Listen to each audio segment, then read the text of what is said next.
క్యాడర్ల పైన స్థానిక నేతల పైన కేసులు బనాయించడం కావచ్చు, అటు సొంత పార్టీ ఎమ్మెల్యేల పైన వ్యాఖ్యలు చేయడం కావచ్చు, ఇటు ప్రభుత్వాన్ని ఇరకాటంలో పెట్టేలాగా మరికొన్ని సంచలన వ్యాఖ్యలు చేయడం కావచ్చు. ఈ వెరసి మొత్తానికైతే రాష్ట్ర అధికార కాంగ్రెస్ పార్టీకి మాత్రము కొండా దంపతుల వల్ల మాత్రం తీవ్రమైనటువంటి ఇబ్బందులు తలెత్తుతున్న పరిస్థితి ఇక్కడ స్పష్టంగా కనిపిస్తుంది శ్రీకాంత్. ఎందుకంటే ప్రభుత్వం ఏర్పడి సంవత్సరంన్నర కాలం అవుతుంది. అందులో ముఖ్యంగా వివాదాస్పదానికి కేరాఫ్ గా మారినటువంటి గతంలో ఫైర్ బ్రాండ్ గా పేరున్న కొండ సురేఖ మాత్రము తరచూ వివాదాస్పద వ్యాఖ్యలు చేస్తూ ఫస్ట్ సంవత్సర కాలము సురేఖ వ్యాఖ్యలతో ఇబ్బందులు పడితే ఈ గత నెల రోజులుగా కొండ మురళి వ్యాఖ్యలతో అధికార కాంగ్రెస్ పార్టీ తీవ్ర ఇబ్బందులు ఎదుర్కొంటుంది.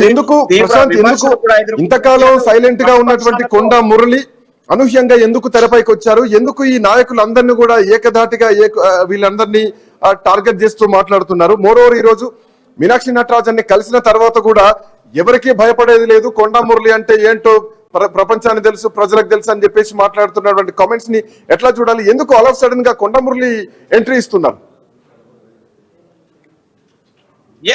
శ్రీకాంత్, అదే ఇది రాజకీయాలలో రాజకీయ విశ్లేషకులు చెప్తున్న విషయాలను పడితే కనుక వాళ్ళ యొక్క పదవికి గండం వాటిల్లింది. అందుకే అతను ఆ ప్రెస్టేషన్ లో ఈ వ్యాఖ్యలు చేస్తున్నాడు అన్నది అయితే స్పష్టంగా కనిపిస్తుంది. అయితే అతని అభద్రతకు మాత్రము అతను చెప్పే కారణాలు మాత్రము కాదు అనేది మాత్రం స్పష్టంగా కనిపిస్తుంది. ఎందుకంటే ఇక్కడ వరంగల్ జిల్లాలో అతను ఏ ఎమ్మెల్యేల పైన కామెంట్ చేస్తున్నారో అందులో ఒకరు ఇద్దరు మినహా మిగతా వాళ్ళు కమిట్మెంట్ తో కార్యకర్తలుగా కింది స్థాయి నుంచి ఎదిగిన వారంతా కూడా కాంగ్రెస్ పార్టీకి విధేయులుగా, బయటి పార్టీల నుంచి వచ్చిన వారు కూడా ప్రస్తుతానికి కాంగ్రెస్ పార్టీగా విధేయులుగా ఉన్నవారే. అటు పరకాల ఎమ్మెల్యే రేవూరు ప్రకాష్ రెడ్డి టీడీపీలో ఉన్నప్పటికీ టీడీపీలో 3 సార్లు ఎమ్మెల్యేగా పనిచేసిన ఒక సీనియర్ నాయకునిగా, టీడీపీ జిల్లా అధ్యక్షునిగా పనిచేసిన అనుభవం ఉన్నప్పటికీ కూడా ఆయన కాంగ్రెస్ పార్టీకి వచ్చినప్పటి నుంచి కాంగ్రెస్ కి విధేయుడిగా, అటు రేవంత్ రెడ్డికి విధేయుడిగా మాత్రమే ఉన్నాడు. ఎప్పుడు కూడా పార్టీకి ప్రభుత్వానికి తలంచే పని చేయలేదు. అటు గండ్ర సత్యనారాయణరావు కావచ్చు, ఇటు వర్ధనపేట ఎమ్మెల్యే కేఆర్ నాగరాజు కావచ్చు, ఎమ్మెల్సీ బసవరాజ్ సారయ్య, వీళ్ళంతా కూడా బసవరాజ్ సారయ్య పార్టీ మారినప్పటికీ కూడా ఆయన జీవితాంతము కాంగ్రెస్ లోనే పనిచేశాడు. కాంగ్రెస్ లో 4 సార్లు ఎమ్మెల్యేగా పనిచేశాడు, మంత్రిగా పనిచేశాడు. అదైతే కొండమురళి వ్యాఖ్యలు చేసి సొంత పార్టీ ఎమ్మెల్యేలనే చేసిన వ్యాఖ్యలు మాత్రము వాళ్ళంతా కూడా తిరగబడి అధిష్టానానికి కంప్లైంట్ చేయడానికి మూల కారణమైంది. అసందర్భోచితంగా వ్యాఖ్యలు చేశాడంటూ కూడా వాళ్ళంతా మూకుమ్మడిగా మేము కావాలా, మంత్రి కుటుంబ సభ్యులు కావాలంటూ కూడా అటు పిసిసి ఈ పంచాయతీ ఇప్పట్లో తెగే పరిస్థితి కనిపించట్లేదు. దాని తర్వాత ఒకటి ట్విస్టులు దీంట్లో వస్తున్నాయి. ఓవైపు కడియం శ్రీహరి విమర్శించడం, మిగతా నాయకులంతా నాయన రాజేంద్ర రెడ్డి ఇంట్లో సమావేశం కావడం, బంగారు బోనం విషయం, భద్రకాళి అమ్మవారి విషయంలో కూడా సొంత నిర్ణయాలు తీసుకుంటూ సర్క్యులర్ జారీ చేయడం. సో ఒక వన్ సైడెడ్ గా వెళ్తున్నారు కొండ కుటుంబం అన్న పాయింట్ ఒకటైతే కనుక, అనూహ్యంగా కొండ సుష్మితా పటేల్ ఎంట్రీ, ఆమె రాజకీయాల్లోకి వస్తున్నాం, ప్రత్యక్ష రాజకీయాల్లోకి పరకాల కాన్స్టిట్యున్సీ నుంచి ఎమ్మెల్యేగా పోటీ చేయడానికి సిద్ధంగా ఉన్నానంటూ కూడా ఇన్స్టాగ్రామ్ లో తను పెట్టుకున్నటువంటి ట్యాగ్ లైన్ ఏదైతే ఉందో, ఎందుకు అనూహ్యంగా ఒకదాని వెనుక ఎందుకు ఇంత స్పీడప్ గా ఇంత ఫైర్ గా వెళ్తున్నారు ఈ ఫ్యామిలీ?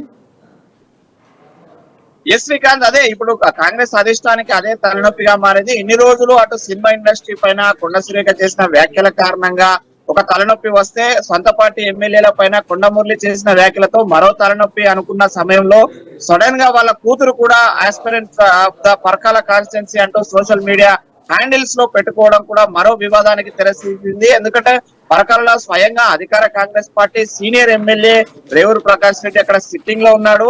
అతను ఉండగానే ఈమె ఆ సోషల్ మీడియా హ్యాండిల్స్ లో ఈ యొక్క స్టేటస్ పెట్టుకోవడం మాత్రము మరొక సంచలనానికి దారి తీస్తుంది అనుకునే తరుణంలో అధికార కాంగ్రెస్ పార్టీకి మాత్రము మరోవైపు ప్రతిపక్షాలకు ఇది ఒక ఆయుధంగా మారిన పరిస్థితి ఉంది. అంటే అధికార కాంగ్రెస్ పార్టీలో వర్గపోరు ఉంది. వీళ్ళు ఎన్నటికీ కలిసి పనిచేయరు, వీళ్ళ వల్ల అభివృద్ధి జరగదు అంటూ అటు బీజేపీ, బీఆర్ఎస్ పార్టీలు కూడా ప్రత్యక్షంగా విమర్శించడానికి ఆయుధాలను స్వయంగా కొండ దంపతులు ఇన్ని రోజులు ఇచ్చారనుకుంటే, ఇప్పుడు సడన్ గా వాళ్ళ కూతురు కూడా వచ్చి ఇటు ప్రతిపక్షాలకు ఆయుధం ఇవ్వడమే కాకుండా ఇటు అధికార పక్షానికి తలనొప్పిగా మారిన పరిస్థితి ఉంది. మొత్తానికి ఇన్ని రోజులు కొండ సురేఖ అటు సినిమా ఇండస్ట్రీ మీద కావచ్చు, ప్రతిపక్షాల మీద నోరు జారిన విషయం పైన ఇప్పటికే ఒక వైపు వేటు వేశారు.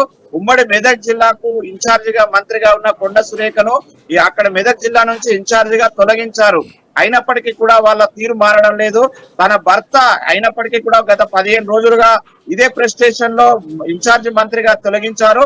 నెక్స్ట్ కుట్ర పన్ని నా భార్య మంత్రి పదవిని తీసివేయడానికి ఇక్కడ ఎమ్మెల్యేలు టీడీపీ బ్యాచ్ అంతా కలిసి అటు ఆ ఇన్ఛార్జి వరంగల్ ఇన్ఛార్జి మంత్రి పొంగులేటిని కేంద్రంగా చేసుకుని అటు వేం నరేందర్ రెడ్డి ద్వారా మా భార్య మంత్రి పదవిని తీసేయాలని ఒక కుట్ర పన్నుతున్నాడు. దానికి మూల కారకుడు కడియం శ్రీహరి అంటూ కడియం శ్రీహరి మీద బాడీ షేమింగ్ కామెంట్స్ తో పాటు ఈ కామెంట్స్ చేసి ఆ అభద్రతకు లోనయ్యి తనకు తానుగా ఇలాంటి అనుచిత వ్యాఖ్యలు చేస్తూ అటు ప్రభుత్వాన్ని ఇటు పార్టీని మాత్రము నిత్యము వివాదాలకు కేర్ ఆఫ్ గా ఈ యొక్క దంపతులు నిలిపివేస్తున్న పరిస్థితి ఒకవైపు ఉన్నప్పటికీ మరోవైపు ఇప్పటికే అటు క్రమశిక్షణ కమిటీ ముందుకి కొండమురళి వెళ్లి ఆ రెండు పేజీల లేఖలు అందించి నేను ఎలాంటి తప్పు చేయలేదు, నాకు క్యాడర్ ఉందంటూ చెబుతూనే ఎమ్మెల్యేలపై ఇప్పటికీ ప్రశాంత్ ఇప్పటికీ పరకాల నియోజకవర్గంలో కొండ ఆనవాళ్లు గాని కొండక బలం గాని ఇప్పటికీ ఉందా? అంటే ప్రజాబలం చూసుకొని ఈ రోజు సుస్మిత స్టేట్మెంట్ చూడాలా? పార్టీ లైన్ లో చూసుకుంటే మీరు అన్నట్టు ఆల్మోస్ట్ 70,000 పైచిలకు ఓట్ల మెజార్టీతో అక్కడ రేవూర్ ప్రకాష్ రెడ్డి గెలిచినట్టుగా మనం విన్నాం, తెలుసు. బట్ ఇప్పుడు ఈ అనౌన్స్మెంట్ తర్వాత ఎట్లాంటి పరిస్థితులు ఉండబోతున్నాయి? సో పరకాల సీన్ ఎట్లా ఉంటుంది? ఎస్ శ్రీకాంత్, స్పష్టంగా మాట్లాడుకోవాలంటే పరకాలలో కొండ దంపతులకు వెరీ బ్యాడ్ సిచ్యువేషన్ ఉంది. ఎందుకంటే రీఆర్గనైజేషన్ తర్వాత వాళ్ళు 1999 నుంచి 2004 వరకు వాళ్ళు గెలిచింది శాంపేట నియోజకవర్గంలో. 2009లో మొదటిసారి పరకాలలో గెలిచి మంత్రి పదవి అధిరోహించారు. కానీ అది 3 నెలల ముచ్చటగానే మారింది. 2 సంవత్సరాల లోపే మంత్రి పదవిని రాజీనామా చేసి బై ఎన్నికలకు వెళ్తే 2012లో బై ఎన్నికలలో పరకాలలో ఓడిపోయారు. అనంతరము 2014లో రాజకీయ పునరేకీకరణలో భాగంగా వాళ్ళు టిఆర్ఎస్ కు వెళ్లి వరంగల్ తూర్పు నుంచి పోటీ చేసి గెలిచారు తప్ప పరకాలలో పోటీ చేయలేదు. తిరిగి వాళ్ళు మళ్ళీ పార్టీ మారి సొంత గుటికి వచ్చామని చెప్పి 2018లో మళ్ళీ పరకాల నుంచి పోటీ చేశారు. కానీ చల్ల ధర్మారెడ్డి మీద ఓడిపోయారు. వాళ్ళు ఓవరాల్ గా పరకాలలో 3 సార్లు పోటీ చేస్తే గెలిచింది ఒక్కసారి. అది కూడా 2009 రాజశేఖర రెడ్డి ప్రభంజనంలో మాత్రమే గెలిచారు. వాళ్ళకు పరకాల అనేది అక్కడ పరకాల ప్రజలకు వాళ్లకు అనేది చాలా పెద్ద గ్యాప్ ఉంది.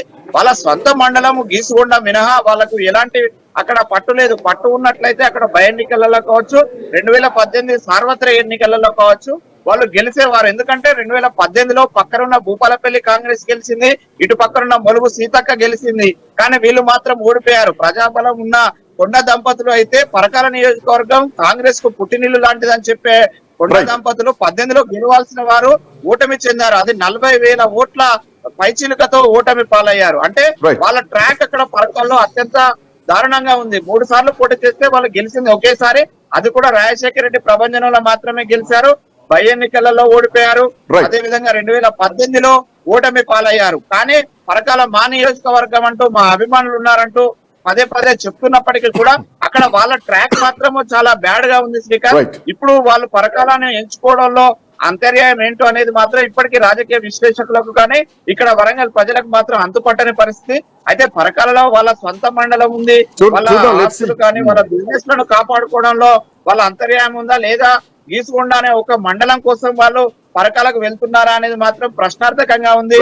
కానీ వరంగల్ తూర్పులో 2 సార్లు పోటీ చేశారు, 2 సార్లు గెలిచారు. గతంలో శాంపేటలో 2 సార్లు పోటీ చేశారు, 2 సార్లు గెలిచారు. ఇక్కడ శాంపేటలో అదే విధంగా వరంగల్ తూర్పులో బెస్ట్ ట్రాక్ ఉంది తప్ప పరకాలలో మాత్రం వాళ్ళకు బ్యాడ్ ట్రాక్ ఉంది. కానీ వాళ్ళు పరకాల నియోజకవర్గం మాదే అంటూ పదే చెప్తున్నారు.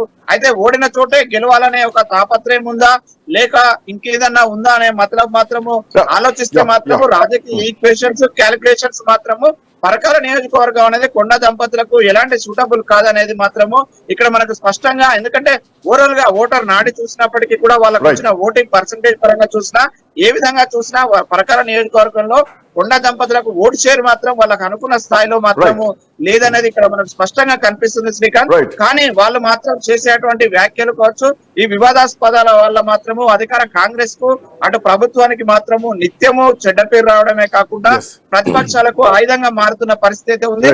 ఇన్ని రోజులు ఇద్దరు దంపతులే అనుకుంటే ఇప్పుడు వాళ్ళ కూతురు కూడా లండన్ నుంచి సడన్ గా దిగి ఈ సోషల్ మీడియా హ్యాండిల్ లో పెట్టడము మరో తలనొప్పిగా మారింది. అందుకోసమే ఈ రోజు నాకు తెలిసైతే మీనాక్షి నటరాజన్ వద్ద జరిగినటువంటి భేటీ అనేది కీలక భేటీ అనుకుంటున్నాను. ఆమె ఆఫ్టర్ వీళ్ళ భేటీ తర్వాత 16 పేజీల లేఖను తీసుకున్న తర్వాత అదే విధంగా వాళ్ళ వర్షన్ విన్న తర్వాత నాకు తెలిసి 1-2 రోజులలో సీఎం రేవంత్ రెడ్డిని కలిసి వీరి యొక్క ప్రవర్తన అదే విధంగా పార్టీ క్రమశిక్షణ మీద ఖచ్చితంగా చర్యలు ఉండేలాగా ఆ చర్యలు తీసుకోవాలని గైడెన్స్ చేసే విధంగా ఉంది. అదే విధంగా మహేష్ కుమార్ గౌడ్ ఎలాంటి గైడెన్స్ ఇస్తుంది అనేది తెలిసిపోతుంది. ఎందుకంటే ఈ వీళ్లకు గతంలో కూడా 2 సంవత్సరాలకు మించి మంత్రి పదవి చేసిన ట్రాక్ లేదు.